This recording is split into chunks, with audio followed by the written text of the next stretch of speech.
जीत सिंह और आज का जो टॉपिक है वो है राइबोसोम्स।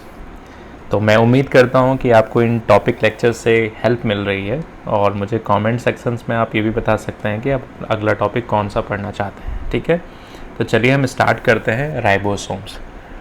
राइबोसोम्स के बारे में हमने जो अभी तक इन्फॉर्मेशन समझा कि ये एक तरह का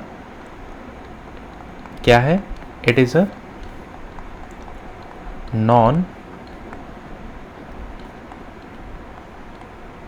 मेम्ब्रेनस ऑर्गेनेल है। ठीक है, पहली चीज़ तो ये मीन्स ये प्रोकैरियोट्स में भी प्रेजेंट होता है और साथ में यूकैरियोट्स में भी प्रेजेंट होता है। तो मैं यहाँ पे मेंशन कर सकता हूँ present in both prokaryotic and eukaryotic organisms. ठीक है, अगर हम बात करते हैं प्रोकैरियोट्स के रिस्पेक्ट में, तो प्रोकैरियोट्स के रिस्पेक्ट में ये जो राइबोसोम्स है वो एसोसिएटेड होता है plasma membrane of cell wall. ठीक है, तो बेसिकली ये किससे एसोसिएटेड होता है, तो प्लाज्मा मेम्ब्रेन से क्या होता है, एसोसिएटेड होता है। तो एसोसिएटेड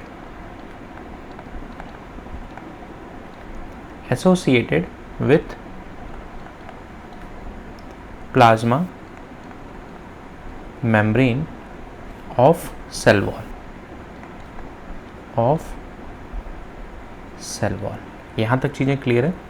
अगर हम इसके साइज़ की बात करें कि राइबोसोम्स का जो साइज़ है वो साइज़ बेसिकली ये वेरी करता है 15 नैनोमीटर टू 20 नैनोमीटर। ये तो चीज़ें आप क्लियर है। तो अगर हम यहाँ पर प्रोकैरियोट्स की बात करें, क्योंकि हम ये प्रोकैरियोट्स के रिस्पेक्ट में बात कर रहे हैं अभी, तो प्रोकैरियोट्स के रिस्पेक्ट में अगर हम साइज़ देखें तो साइज़ इतना है 15 नैनोमीटर टू 20 नैनोमीटर। और साथ में अगर प्रोकैरियोट्स की बात करें तो प्रोकैरियोट्स में राइबोसोम्स का जो टाइप है वो 70S टाइप ऑफ राइबोसोम्स क्या होते हैं, प्रेजेंट होते हैं। ठीक है, in case of prokaryotic living organisms में there is presence of 70S type of ribosomes, और इस 70S राइबोसोम्स को 2 पार्ट्स में डिवाइड किया गया है on the basis of sedimentary unit के बेसिस पे। तो एक लार्जर सब यूनिट को हमने बोला 50S सब यूनिट, और स्मॉलर सब यूनिट को हमने बोला 30S सब यूनिट। इसी को हम क्या बोल देते हैं, लार्जर सब यूनिट ऑफ राइबोसोम, और इसको बोल देते हैं स्मॉलर सब यूनिट ऑफ राइबोसोम्स। यहाँ तक चीज़ें क्लियर हैं आपको। अब देखिए इनका जो मेन फंक्शन है,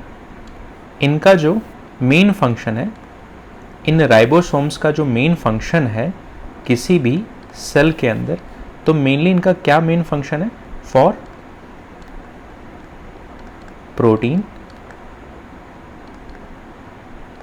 सिंथेसिस। ये बात तो सभी को क्लियर है कि राइबोसोम्स का मेन काम क्या होता है कि प्रोटीन को सिंथेसाइज करना। ठीक है, अब देखिए एक छोटी सी चीज़ मैं एक और आपको बता देता हूँ कि पॉली राइबोसोम्स क्या होते हैं। पॉली राइबोसोम्स, या इसी को हम ऑल्टरनेटिव नेम से बोलते हैं पॉलीसोम्स। तो अगर आपसे कोई पूछे कि पॉली राइबोसोम्स क्या होते हैं या पॉलीसोम्स क्या होते हैं, तो आप इसको इस तरीके से समझ सकते हैं कि बेसिकली आपके पास एक mRNA है। ठीक है, आपके पास क्या है, एक mRNA है, और इस mRNA से बहुत सारे राइबोसोम्स क्या हो रहे हैं, अटैच हो रहे हैं। बहुत सारे राइबोसोम्स क्या हो जा रहे हैं, अटैच हो जा रहे हैं। तो इन बहुत ढेर सारे राइबोसोम्स एक ही mRNA से क्या हो रहे हैं, अटैच हो जा रहे हैं। तो उसी को आप क्या बोल रहे हैं, poly ribosomes.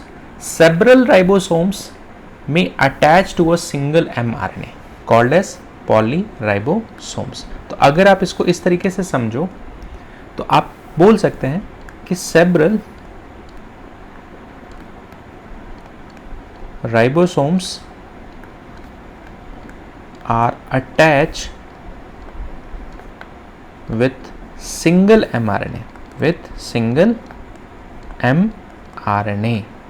called as polysome, या आप बोल सकते हैं पॉलीराइबोसोम्स।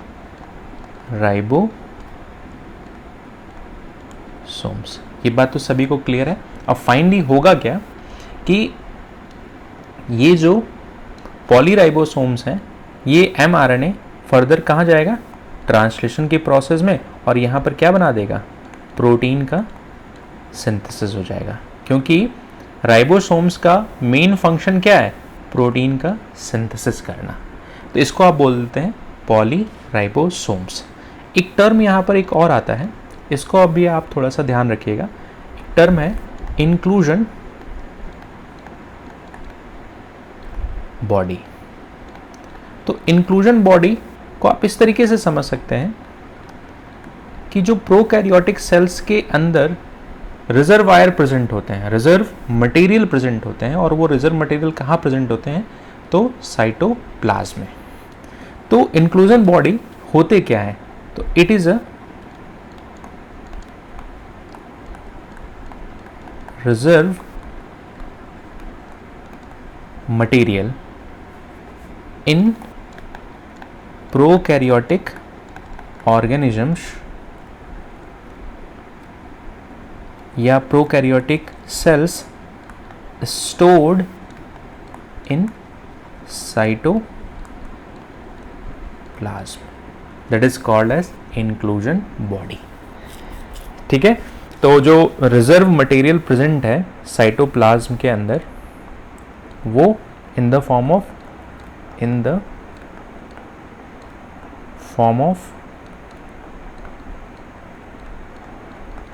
inclusion body. ये बात क्लियर है सभी को। अब अगर मैं आपसे बोलूं कि इंक्लूजन बॉडी के कोई एग्जांपल्स बताइए, तो बेसिकली आप बता सकते हैं कि फॉस्फेट ग्रेन्यूल्स जो हैं या ग्लाइकोजन ग्रेन्यूल्स जो हैं वो एक तरह के क्या है, इंक्लूजन बॉडी है। बात क्लियर है सभी को। तो अगर कोई आपसे पूछे कि इंक्लूजन बॉडी के एग्जाम्पल्स क्या हैं, तो आप बोल सकते हैं कि फॉस्फेट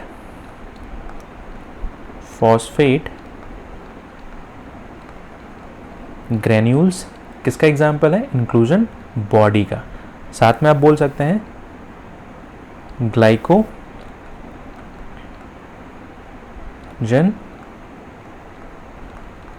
ग्रेन्यूल्स क्या है एक तरह के, तो इंक्लूजन बॉडी का क्या है, एग्जाम्पल्स है। अगर यही चीज़ आप पर्पल बैक्टीरिया या ब्लू ग्रीन फोटोसिंथेटिक बैक्टीरिया की बात करें, तो यहाँ पर गैस वैक्यूल्स प्रेजेंट होते हैं। क्या प्रेजेंट होते हैं, तो गैस वैक्यूल्स प्रेजेंट होते हैं। और किसकी बात कर रहे हैं, तो ब्लू ग्रीन या पर्पल बैक्टीरिया की बात करें। और ये बैक्टीरिया कैसे होते हैं, तो फोटोसिंथेटिक बैक्टीरिया होते हैं। ठीक है, फोटोसिंथेसिस प्रोसेस को हम डिटेल में देखेंगे। तो अभी आप इसको ये अंडरस्टैंड कीजिए कि बेसिकली इंक्लूजन बॉडी क्या है, तो एक तरह के रिजर्व मटेरियल हैं जो प्रोकैरियोटिक सेल्स के अंदर साइटोप्लाज्म में प्रेजेंट होते हैं।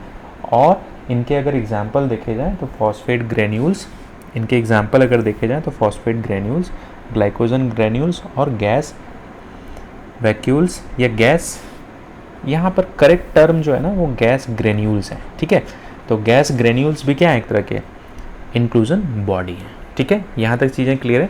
चलिए अब नेक्स्ट टॉपिक जो है हम इसको थोड़ा सा देखते हैं डिटेल्स में कि अगर मैं बात करूँ किसी यूकैरियोटिक ऑर्गेनिजम्स की, तो यूकैरियोटिक ऑर्गेनिजम्स का अगर मैं एग्जाम्पल्स के तौर पे बात करूँ कि यहाँ पर इनके एग्जाम्पल्स क्या हैं, तो हमने पढ़ा कि जो प्रोटिस्ट है वो क्या है, एक तरह का यूकैरियोट है।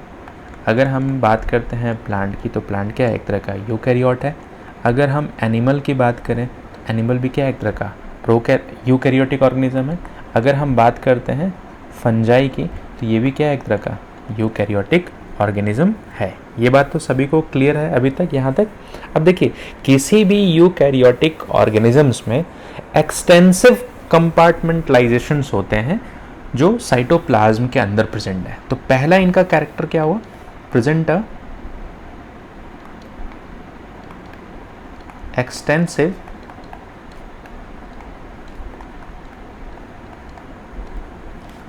कंपार्टमेंट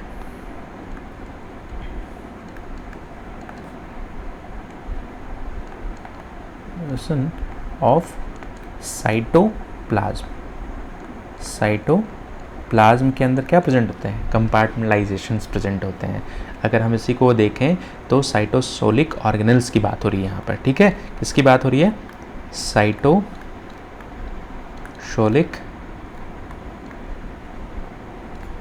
ऑर्गेनेल्स की बात हो रही है। और इस ऑर्गेनेल्स में अगर हम बात करें तो माइटोकॉन्ड्रिया है, एंडोप्लाज्मिक रेटिकुलम है, गोल्जी बॉडी है, ठीक है। और अगर हम प्लांट सेल्स की बात करें तो यहाँ पे क्लोरोप्लास्ट भी है, और साथ में और भी दूसरे साइटोसोलिक ऑर्गेनेल्स प्रेजेंट है, ठीक है। और साथ में यहाँ पे क्या प्रेजेंट है, न्यूक्लियर मेम्ब्रेन क्या है, प्रेजेंट है। ये बात सभी को क्लियर है। साथ में यहाँ पर लीनियर क्रोमोसोम्स हैं। अगर आप प्रोकैरियोट्स की बात करें तो प्रोकैरियोट्स के केस में कैसा क्रोमोसोम था, सर्कुलर क्रोमोसोम है। और यूकैरियोट्स के केस में कैसा है, तो लीनियर क्रोमोसोम्स है। और लीनियर क्रोमोसोम्स के अगर आप स्ट्रक्चर्स को देखो तो बेसिकली ये स्ट्रक्चर्स कुछ इस तरीके से होता है। ये आपका सेंट्रोमियर, ये आपका क्रोमैटिड, ठीक है। और इसके अंदर क्या प्रेजेंट है, डीएनए की पैकेजिंग हुई है, ठीक है। जब आप 12th स्टैंडर्ड में आएंगे तो वहाँ पर मॉलिक्यूलर बेसिस ऑफ इनहेरिटेंस के चैप्टर में वहाँ पर पैकेजिंग ऑफ डीएनए। तो अभी तक आप ये समझिए कि इस सेंटर वाले पार्ट को हम बोल देते हैं सेंट्रोमियर, इस पार्ट को हम बोल देते हैं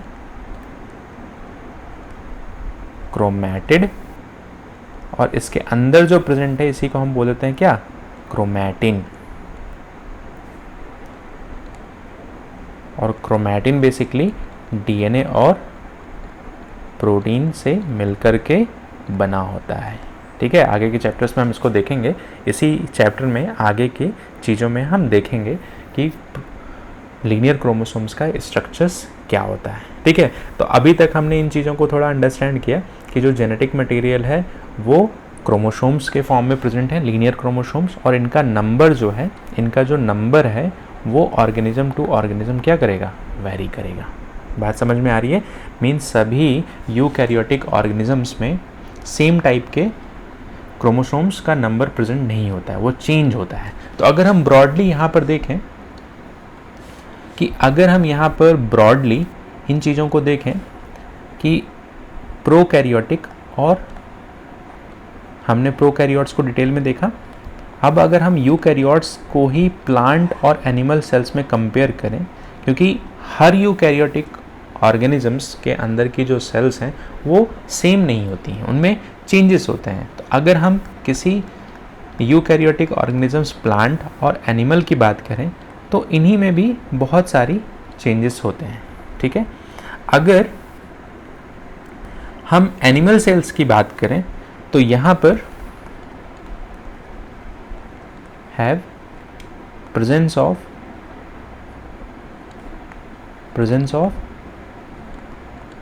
सेंट्रियोल्स। यहाँ क्या प्रेजेंट होता है, सेंट्रियोल प्रेजेंट होता है, जो एब्सेंट होता है किसमें, प्लांट्स के केस में, ठीक है।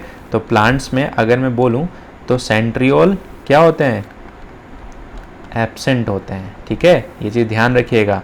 साथ में अगर मैं प्लांट सेल्स की बात करूं तो प्लांट सेल्स के अंदर लार्ज अमाउंट का लार्ज सेंट्रल वैक्यूल्स प्रेजेंट होता है। लार्ज सेंट्रल वैक्यूल क्या है, प्रेजेंट है, ठीक है। और यहाँ पर अगर हम बात करें कि वैक्यूल क्या है,